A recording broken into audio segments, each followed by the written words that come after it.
Good morning, students. Welcome to second MSc Organic Chemistry 4th semester classes. In the 4th semester, you have 4 papers. Paper 1 is Organic Reaction Mechanism 2 and Organic Photochemistry. And paper 2 is Organic Spectroscopy 2. Paper 3 is Organic Synthesis 2. And paper 4 is Bioorganic Chemistry. These are the 4 papers you are learning in the 4th semester. From this class onwards, you are learning about paper 1 Organic Reaction Mechanism 2 and Photochemistry. So you are learning about paper 1 in the 4th semester, that is Organic Reaction Mechanism 2 and Photochemistry. The Organic Reaction Mechanism 2 is the continuation part for the 3rd semester Organic Reaction Mechanism 1. So here you are learning about the reaction mechanisms and photochemistry also. So in the paper 1 Organic Reaction Mechanism 1 and Photochemistry, you have 4 units. Unit 1 is free radical reactions. Unit 1 is free radical reactions. And unit 2 is methodologies in asymmetric synthesis. Methodologies in asymmetric synthesis. Unit 3 is photochemistry 1 and unit 4 is photochemistry 2. So these are the 4 units to be learned by you in the 4th semester. So first unit free radical reactions are discussed from this class onwards. So free radical reactions.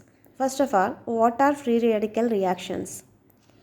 The reactions in which free radicals are formed as reaction intermediates, they are said to be free radical reactions.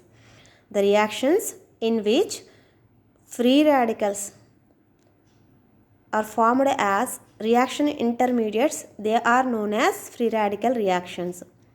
Free radical reactions are formed by the homolytic fission of chemical bond. So the free radical reactions are formed by the homolytic fission of chemical bond. The bond is homolytically cleaved when we use light or peroxides as catalysts. So if the reaction proceeds through free radical reaction mechanism, whether when we use light or in presence of peroxides. For example, XY, here XY is the substrate. If we irradiate this XY with light, then the covalent bond between X and Y is homolytically cleaved and hence forms X radical and Y radical. Okay, and if we use peroxides as catalysts, then this reaction proceeds in this way.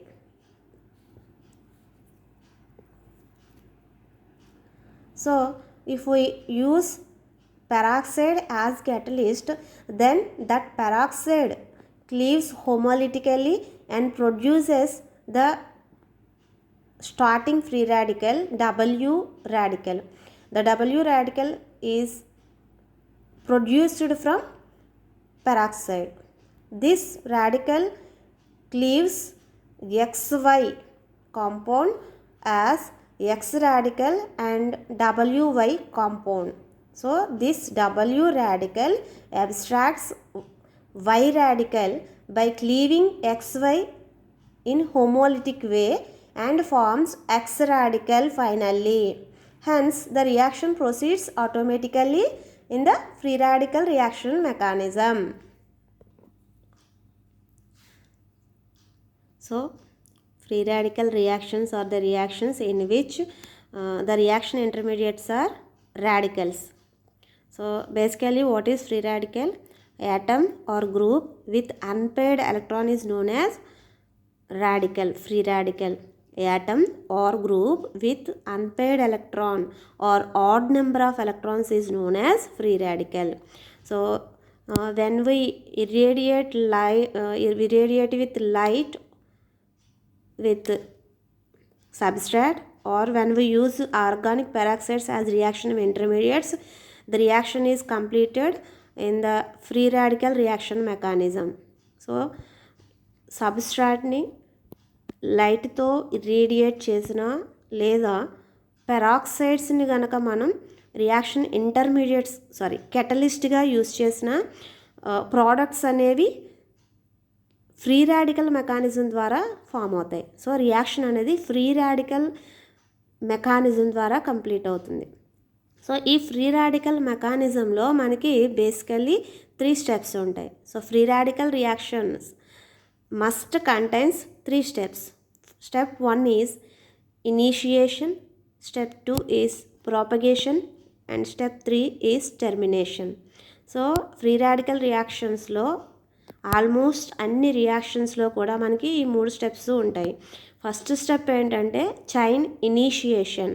So first స్టెప్లో substrate నుంచి free radical అనేది generate అవ్వడం జరుగుతుంది. So by using light or by using organic peroxides first substrate నుంచి అంటే reactant నుంచి మనకి free radical అనేది జనరేట్ అవ్వడం జరుగుతుంది.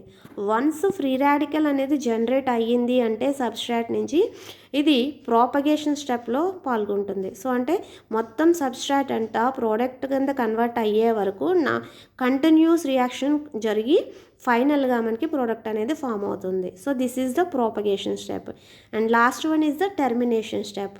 సో వన్స్ రియాక్షన్ కంప్లీట్ అయ్యింది అంటే రియాక్టెంట్ అంతా ప్రోడక్ట్ కింద ఫామ్ అయిపోయింది అంటే సో ఏవైతే ఫ్రీ రాడికల్స్ మిగిలిపోతాయో ఆ ఫ్రీ రాడికల్స్ అన్ని పాజిబిలిటీ ఉన్న ఫ్రీ రాడికల్స్తో వెంటనే కంబైండ్ అయిపోయి సో న్యూట్రల్ కాంపౌండ్ ఫామ్ చేస్తాయి. సో వన్స్ రియాక్షన్ కంప్లీట్ అయ్యిందంటే ఏ ఫ్రీ రాడికల్స్ అయితే ఎక్స్ట్రాగా మిగిలిపోయినాయో ఫైనల్గా మిగిలిపోయినాయో సో అక్కడ వెంటనే మనకి ఒక అవైలబిలిటీ ఉన్న ఫ్రీ రాడికల్తో కంబైండ్ అయిపోయి న్యూట్రల్ మాలిక్యూల్ని ఫామ్ చేస్తాయి. ఎందుకంటే free radicals are highly unstable because of single electron. So ఏవైతే సింగిల్ ఎలక్ట్రాన్ ఉన్న అదర్ స్పీసీస్ ఉన్నాయో అవి ఒకదానితోటి కలిసిపోయి మనకి న్యూట్రల్ మాలిక్యూల్స్ అనేవి ఫామ్ చేస్తాయి అనమాట. This is the termination step. So free radical substitution mechanism contains initiation step and propagation, finally termination. ఒక సింపుల్ రియాక్షన్ని స్టడీ చేయడం ద్వారా మనం ఈ 3 స్టెప్స్ని అర్థం చేసుకోవచ్చు. ఒక simple reaction that is reaction of methane with chlorine, molecular chlorine in presence of light forms carbon tetrachloride and hydrogen chloride. So మీథేన్ని కనుక మనం క్లోరిన్, మాలిక్యులర్ క్లోరిన్తో లైట్ ప్రజెన్స్లో ట్రీట్ చేసినట్లయితే మీథేన్లో ఉన్న 4 హైడ్రోజన్స్ 4 క్లోరిన్ యాటమ్స్తో రీప్లేస్ అయ్యి మనకి కార్బన్ టెట్రాక్లోరైడ్ అనేది ఫామ్ అవుతుంది. Okay, this is the best example for free radical reaction. Okay, so this reaction contains 3 steps. Step 1 is initiation, step 2 is propagation, step 3 is termination. So in the first step initiation అంటే ఏం చెప్పుకున్నాము? So రియాక్షన్లో substrate నుంచి free radical generate అవ్వాలండి. So this is the initiation step. ఇక్కడ methane అనేది క్లోరిన్తో react అయ్యి CCl4ని, carbon టెట్రాక్లోరైడ్ని form చేస్తుందండి. So ఇక్కడ CH4, methane is the substrate, chlorine is the reagent and HNu, this is the catalyst for this reaction. Okay, so remember that methane is the substrate and chlorine is the reagent. So initiation step means it must produce free radical from methane. Okay, so substrate నుంచి free radical generate అవ్వడం అనేది మనకి initiation step. So step 1లో first of all chlorine, molecular chlorine అనేది లైట్ని absorb చేసుకుని 2 chlorine free radical కింద homolytic cleavage జరుగుతుంది. సో క్లోరిన్ మాలిక్యూల్ అంటే కోవలెంట్ బాండెడ్ క్లోరిన్ యాటమ్స్ అండి. సో రెండు వైపులా కూడా క్లోరిన్ యాటమ్స్ మనకి కోవలెంట్ బాండ్లో బాండ్ అయి ఉంటాయి. సో రెండింటికి ఎలక్ట్రాన్ నెగిటివిటీ సేమ్ కాబట్టి ఇన్ ప్రజెన్స్ ఆఫ్ లైట్ ఇది హోమోలిటిక్ క్లీవేజ్ జరుగుతుందండి. హోమోలిటిక్ క్లీవేజ్ జరిగి ఏ క్లోరిన్ ఇచ్చిన యాటమ్ని ఆ క్లోరిన్ తీసేసుకుని మనకి 2 క్లోరిన్ ఫ్రీ రాడికల్స్ అనేవి ఫామ్ అవ్వడం జరుగుతుంది. Once chlorine free radical form అయ్యిందంటే it abstracts 1 hydrogen atom from methane. So ఒక హైడ్రోజన్ రాడికల్ని మీథేన్ రాడికల్ నుంచి అబ్స్ట్రాక్ట్ చేసి మనకి HCl ఫామ్ అవుతుందండి. అంటే ఫామ్ అయినటువంటి క్లోరిన్ ఫ్రీ రాడికల్ మీథేన్లోని ఒక CH బాండ్ని హోమోలిటిక్ క్లీవేజ్ చేస్తుందండి. ఓకే, సో హోమోలిటిక్ క్లీవేజ్ చేస్తే మనకి ఇక్కడ కార్బన్ దగ్గర ఒక సింగిల్ ఎలక్ట్రాను, హైడ్రోజన్ దగ్గర ఒక సింగిల్ ఎలక్ట్రాన్ మిగులుతుంది. సో ఈ హైడ్రోజన్ దగ్గర ఉన్న సింగిల్ ఎలక్ట్రాన్తో ఈ క్లోరిన్ సింగిల్ ఎలక్ట్రాన్తో ఉన్నటువంటి క్లోరిన్ బాండ్ ఫామ్ చేసి హైడ్రోజన్ క్లోరైడ్ మాలిక్యూల్ ఫామ్ అవుతుంది. యాజ్ ఏ రిజల్ట్ మనకి మెథైల్ ఫ్రీ రాడికల్ మిగిలిపోతుందండి. Okay, CH bond homolytic cleavage జరగటం మూలంగా మెథైల్ ఫ్రీ రాడికల్ మిగిలిపోతుందండి. సో దట్ మనకి ఏం జరిగిందండి, ఫస్ట్ ఆఫ్ ఆల్ సబ్స్ట్రాట్ నుంచి అంటే మీథేన్ నుంచి ఫస్ట్ ఫ్రీ రాడికల్ జనరేట్ అయిందండి. So this is the initiation step. Once substrate నుంచి ఫ్రీ రాడికల్ జనరేట్ అవ్వడం జరిగింది అంటే ఆటోమేటిక్గా ప్రాపగేషన్ అండి, నంబర్ ఆఫ్ టైమ్స్ రియాక్షన్ రిపీటెడ్గా జరిగి మనకి ప్రోడక్ట్ అనేది ఫామ్ అవడం జరుగుతుంది అనమాట. సో ప్రాపగేషన్ స్టెప్ చూద్దామండి. Step 2 is propagation. So the methyl free radical formed in initiation step reacts with other molecule of molecular chlorine. So ఇది ఇంకొక మాలిక్యూల్ క్లోరిన్ని హోమోలిటిక్ క్లీవేజ్ చేసి దీని నుంచి క్లోరిన్ యాటమ్ని అబ్స్ట్రాక్ట్ చేస్తుందండి. అంటే క్లోరిన్ Cl2 మాలిక్యూల్ అలా 2 క్లోరిన్ రాడికల్స్ కింద డిసోషియేట్ చేసి ఒక క్లోరిన్ ఫ్రీ రాడికల్ని తీసుకుంటుందండి. సో అప్పుడు మనకి యాజ్ ఏ రిజల్ట్ ఏం ఫామ్ అవుతుంది, మెథైల్ క్లోరైడ్ మాలిక్యూల్ ఫామ్ అయ్యి క్లోరిన్ ఫ్రీ రాడికల్ ఫామ్ అవుతుందండి. సో మళ్ళీ క్లోరిన్ ఫ్రీ రాడికల్ అంటే chlorine atom with unpaired electron వచ్చిందండి, which is an highly reactive atom. So ఇది వెంటనే మళ్ళీ ఈ మెథైల్ క్లోరైడ్ నుంచి ఆల్రెడీ ఫామ్ అయి ఉన్నటువంటి మెథైల్ క్లోరైడ్ నుంచి ఒక హైడ్రోజన్ రాడికల్ని అబ్స్ట్రాక్ట్ చేస్తుందండి. సో దట్ మనకి మళ్ళీ హైడ్రోజన్ క్లోరైడ్ మాలిక్యూల్ ఫామ్ అవుతుంది. యాజ్ ఏ రిజల్ట్ ఈ మెథైల్ క్లోరైడ్లో ఏం మిగిలిపోయింది, ఒక హైడ్రోజన్ రాడికల్ వెళ్ళిపోయిందండి, సింగిల్ ఎలక్ట్రాన్తో వెళ్ళిపోయింది కాబట్టి మనకి ఇంకా CH2Cl రాడికల్ మిగిలిపోతుందండి. రిమెంబర్ దట్ ఇక్కడ కార్బన్ దగ్గర ఉంటుందండి single electron. Okay, so carbon CH2Cl free radical form అయిందండి. సో వన్స్ మళ్ళీ కార్బన్ మీద ఫ్రీ రాడికల్ జనరేట్ అయిందంటే ఈ కార్బన్ ఫ్రీ రాడికల్ మళ్ళీ ఇంకొక మాలిక్యులర్ క్లోరిన్ని డిసోసియేట్ చేసి దాని నుంచి ఒక క్లోరిన్ యాటమ్ని అబ్స్ట్రాక్ట్ చేస్తుందండి. ఓకే, ఒక క్లోరిన్ యాటమ్ని అబ్స్ట్రాక్ట్ చేస్తుంది. As a result dichloromethane form అవుతుందండి. మనకి డైక్లోరోమీథేన్ ఫామ్ అవుతుంది, ఒక క్లోరిన్ ఫ్రీ రాడికల్ మళ్ళీ మిగిలిపోతుందండి. ఈ క్లోరిన్ ఫ్రీ రాడికల్ మళ్ళీ డైక్లోరోమీథేన్ నుంచి ఫామ్ అయినటువంటి డైక్లోరోమీథేన్ నుంచి ఒక H రాడికల్ని అబ్స్ట్రాక్ట్ చేసి HClని ఫామ్ చేస్తుందండి. ఫైనల్గా మనకి ఒక మళ్ళీ CHCl2 ఫ్రీ రాడికల్ మిగిలిపోతుంది. CHCl2 free radical మిగిలిపోతుందండి. ఈ CHCl2 ఫ్రీ రాడికల్ మళ్ళీ అదర్ మాలిక్యూల్ ఆఫ్ ఫ్లోరిన్తో రియాక్ట్ అయ్యి CHCl3 క్లోరోఫామ్ని ఫామ్ చేస్తుందండి. మళ్ళీ మనకి క్లోరిన్ ఫ్రీ రాడికల్ మిగిలింది. వన్స్ క్లోరిన్ ఫ్రీ రాడికల్ మిగిలిందంటే మళ్ళీ ఫామ్ అయినటువంటి ఈ మెథైల్ క్లోరోఫామ్ నుంచి మిగిలి ఉన్న ఒక్క హైడ్రోజన్ని అబ్స్ట్రాక్ట్ చేసి HCl మాలిక్యూల్ని ఫామ్ చేస్తుందండి. ఇంకా మనకు మిగిలింది CCl3 ఫ్రీ రాడికల్ అండి. ఓకే, CCl3 ఫ్రీ రాడికల్ మిగిలినటువంటి CCl3 రాడికల్ మళ్ళీ Cl2 మాలిక్యూల్ని హోమోలిటిక్ క్లీవేజ్ చేస్తుందండి. హోమోలిటిక్ క్లీవేజ్ చేసి ఇక్కడ నుంచి Cl రాడికల్ని తీసుకుంటే ఫైనల్గా మనకి కార్బన్ టెట్రాక్లోరైడ్ ఫామ్ అవుతుందండి. క్లోరిన్ ఫ్రీ రాడికల్ మిగిలిపోతుంది.